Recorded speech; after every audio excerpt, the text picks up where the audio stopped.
Diascofoot, le miroir du football de la diaspora congolaise.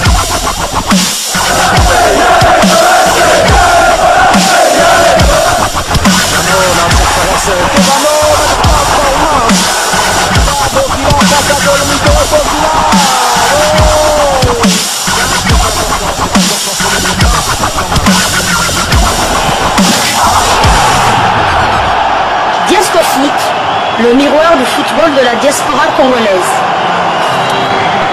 Vous êtes sur Diascofoot, le miroir du football de la diaspora congolaise. Diascofoot vous dit bonjour, tout le plaisir est pour nous de vous retrouver, mais surtout de savoir que vous êtes nombreux en train de suivre votre chaîne YouTube dédiée uniquement aux footballeurs de la diaspora congolaise. Time is up, c'est l'heure de partager avec vous quelques news que nous avons pu récolter pour vous dans le cadre de votre chaîne YouTube Diascofoot, parce que nous sommes le miroir du football de la diaspora congolaise. Et pour le numéro d'aujourd'hui, nous allons le débuter du côté de la France où l'on jouait les 16e de finale retour de l'Europa League. Il n'y aura pas eu de chance pour des Congolais dans cette compétition. D'abord, Rennes qui bat le club ukrainien de Shakhtar Donetsk, mais qui tombe au tir au but, 4 tirs contre 5, et les Ukrainiens passent donc au tour suivant. Arnaud Kalumwendo avait été titularisé pour cette rencontre, mais il n'aura pas en tout cas joué la séance des tirs au but puisqu'il a été remplacé à la 84e minute de jeu. Il faut noter que c'était sa 4e titularisation consécutive. Rennes est donc éliminé. Quant à Kalumwendo, il a eu quand même l'occasion d'augmenter son capital temps de jeu à 1564 minutes sur les 3090 possibles. Il a participé à 25 des 34 matchs de son équipe avec à la clé 6 buts inscrits et une passe décisive délivrée. Rennes, éliminé en Europa League, devra donc se concentrer au championnat de la Ligue 1 française. Il va donc affronter pour le compte de la 25e journée le FC Nantes. Le match est prévu pour le dimanche 26 février 2023 sous le coup de 15h heure de Kinshasa. FC Nantes-Rennes, un duel des éliminés de l'Europa League. Et d'ailleurs, grâce à un triplé de l'Argentin Angel Di Maria, la Juventus est arrivée à bout du FC Nantes de Samuel Mutusami lors de ses 16e de finale, un retour de l'Europa League. Fin de parcours donc pour Antoine Camboiré et ses hommes. En infériorité numérique bientôt dans ce match, le FC Nantes s'incline devant la Juventus de Turin sur le score de 0 but contre 3. Une défaite synonyme d'élimination pour le club cher à notre compatriote Samuel Mutusami. Il n'avait pas été titularisé pour cette rencontre. Il a néanmoins fait son entrée en jeu à mi-temps. Cependant, l'aventure aura été belle pour les Nantais qui, après avoir remporté la Coupe de France, se sont qualifiés pour les barrages de la Ligue Europa avec 9 points. Ils ont réussi également à faire jeu égal avec la vieille dame, la Juventus de Turin, lors du match aller. Rappelez-vous, score final 1 but partout. Et malheureusement, très certainement, ce carton rouge reçu leur a handicapé. Et face à une équipe expérimentée comme celle de la Juventus, le FC Nantes n'a donc pas tenu, avec un Di Maria coéquipier de Lionel Messi en sélection nationale argentine, et donc qui a eu à inscrire ce triplé tueur du FC Nantes et qui a donc scellé l'élimination du club français, du club de l'international congolais, le milieu de terrain Samuel Mutusami. Le FC Nantes s'est donc incliné devant la vieille dame hier jeudi 23 février devant son public dans le stade de la Beaujoire. L'attaquant argentin Angel Di Maria a donc scellé la victoire du club turinois pour le tour suivant. Il n'y aura pas eu que Samuel Mutusami et Kalumwendo éliminés, un troisième club français éliminé avec en son sein un joueur d'origine congolaise. Il s'agit bien de Matazo, le belgo-congolais. Au terme d'une séance de tir au but parfaitement maîtrisée par le Bayer Leverkusen, l'AS Monaco a été éliminé de l'Europa League hier jeudi soir après sa défaite à domicile 2-3 et sa victoire à l'aller 2-3 également en Allemagne. La séance de tir au but a départagé les deux équipes et dans cette séance, c'est le club allemand qui a été le plus fort avec 5 tirs réussis contre 3 pour l'AS Monaco. Nouvelle séance de tirs au but manquée pour les Monégasques après celle perdue en Coupe de France face à Rodez début janvier.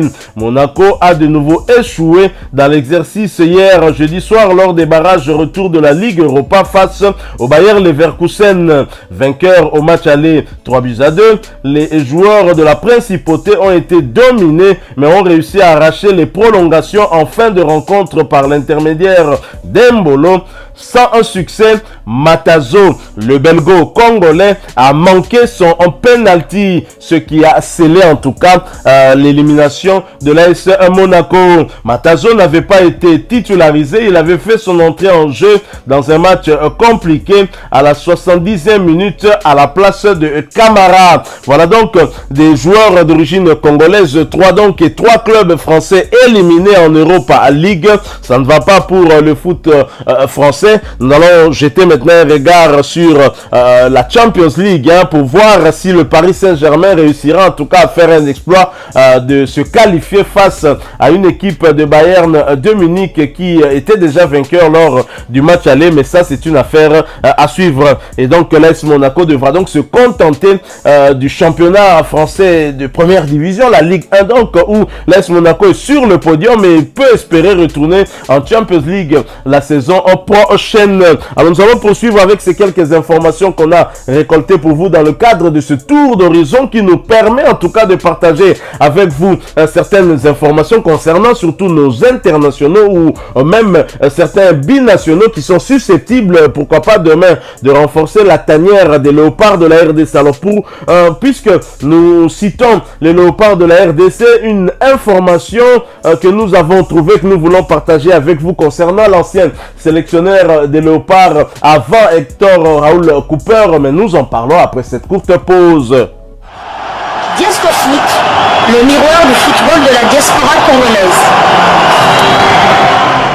Épilogue d'une affaire qui aura duré plusieurs mois, le gouvernement congolais va enfin verser en urgence plus de 130 000 $ à Christian Ntsengi Biembe, l'ancien sélectionneur des Léopards A. L'attente fut longue, le dénouement sera donc très heureux. Christian Ntsengi Biembe va finalement percevoir ses arriérés d'émoluments et ses primes de match en tant que sélectionneur des Léopards A. En procès contre la FECOFA devant la Fédération internationale de football, le technicien congolais avait obtenu gain de cause suite à la rupture sans cause du contrat pour une somme qui a atteint les 133 000 $ de la part du gouvernement. Les documents de la confirmation et des détails de paiement signés par le ministre des Sports Serge Nkonde le 10 février dernier à l'adresse de son homologue des Finances Nicolas Akazadi précise que le Trésor public va verser en urgence les 133 000 $ à Christian Ntsengi Biembe. Christian Ntsengi Biembe donc va percevoir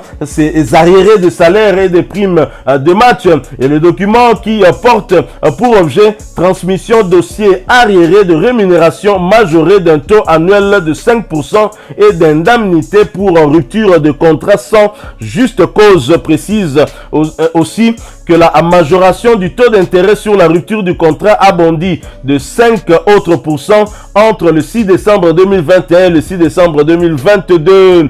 En novembre 2022, la FIFA avait décidé de réduire à 121 000 $ la somme qui devait être déboursée par le ministère des Sports et Loisirs au bénéfice du technicien de 59 ans. Hormis ses fonctions de DTN et ancien sélectionneur de Léopard U23, Christian Ntsengi Biembe a été sélectionneur principal de Léopard senior entre 2019 et 2021 en remplacement à Jean-Florent Ibenge Ikwangé. Il avait été remercié pour carence des résultats. Voilà donc ce qui nous inspire aussi, on va dire, une analyse lorsqu'il s'agit des entraîneurs expatriés, surtout des Européens. Le gouvernement n'en arrive pas en tout cas à rompre le contrat sans leur payer leurs indemnités. On a vu avec Hector Raoul Cooper qui pourtant avait remplacé Christian Ntsengi Biembe pourquoi avec les Banamboka, pourquoi avec les fils maison, pourquoi avec les fils du pays, notre gouvernement doit se comporter ainsi. Je pense que nous devons commencer par nous respecter nous-mêmes, et nous respecter, c'est respecter nos compatriotes qui ont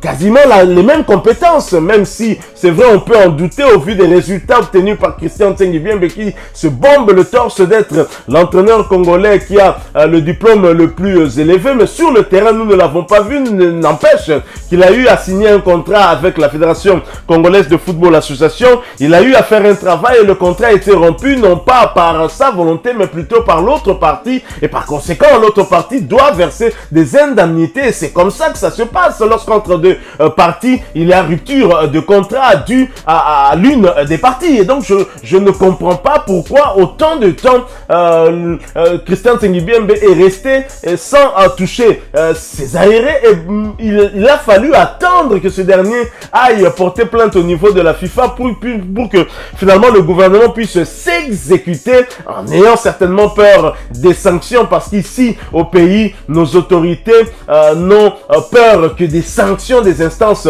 internationales, et c'est bien malheureux. Je crois que nous devons commencer par nous respecter nous-mêmes et respecter en tout cas nos propres fils.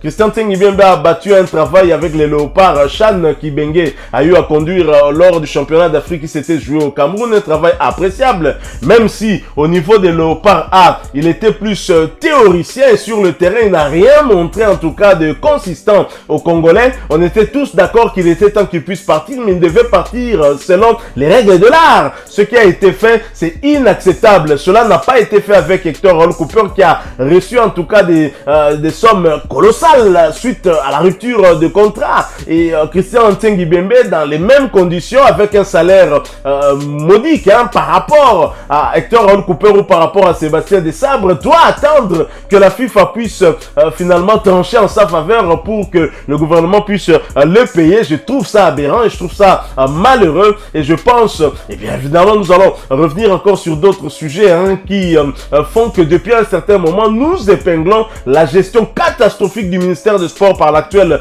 ministre Serge Nkonde. Je pense que le chef de l'État devrait en tout cas s'entourer des personnalités à même de l'aider à atteindre des objectifs dans tous les domaines du pays. Et le domaine qui nous intéresse ici, c'est bien le sport en général et surtout le football en particulier. Il suffit de suivre comment est-ce que la gestion de la réfection du stade des Martyrs est gérée, et la non-homologation justement de ce stade par la Confédération africaine de football prouve à suffisance qu'il y a un incompétent, peut-être une équipe incompétente à la tête de ce ministère, et qui n'a pas su en tout cas répondre aux exigences de la Confédération africaine de football et même à celle de la Fédération internationale de football. Aujourd'hui, le football est un business et donc tout doit être modernisé.